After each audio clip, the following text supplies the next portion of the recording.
Къде ще го сложиш? Браво. Айде пак. Супер си.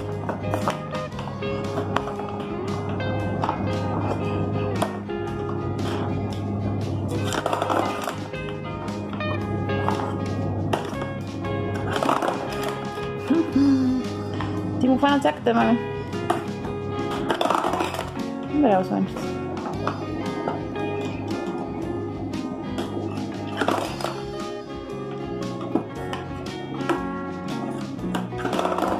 Здравейте, приятели на Бебо, докато Зарко си играе, както видяхте добре.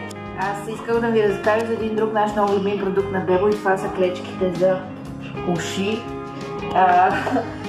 Те са с една страхотна кутия, която съм сигурна, че няма налог на пазара, защото се отваря по един много интересен начин. Може да видите тук, се натиска, цак, и се отваря и то само едната част от кутията, което е супер предимство, защото на възрастта на Зарко всичко се пъха в устата.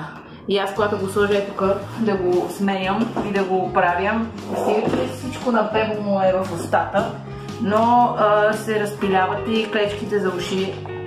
Така че това е супер решение и право на Бебо за идеята. И вече къде ли не извършваме хигиените неща, така че Зарко, ела тук.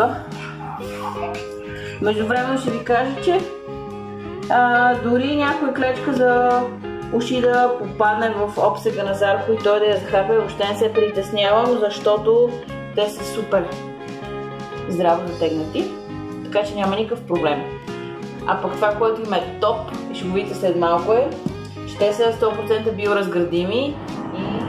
И сега напукна всички надписи, не хвърли в тоалетната, ние ще ви покажем, че няма никакъв проблем да изхвърлите клечките за уши на Бебо, защото те са 100% биоразградими. Така че ние си ги пускаме и тук в тоалетната чиния, пускаме си водата и оставаме с чиста съвест.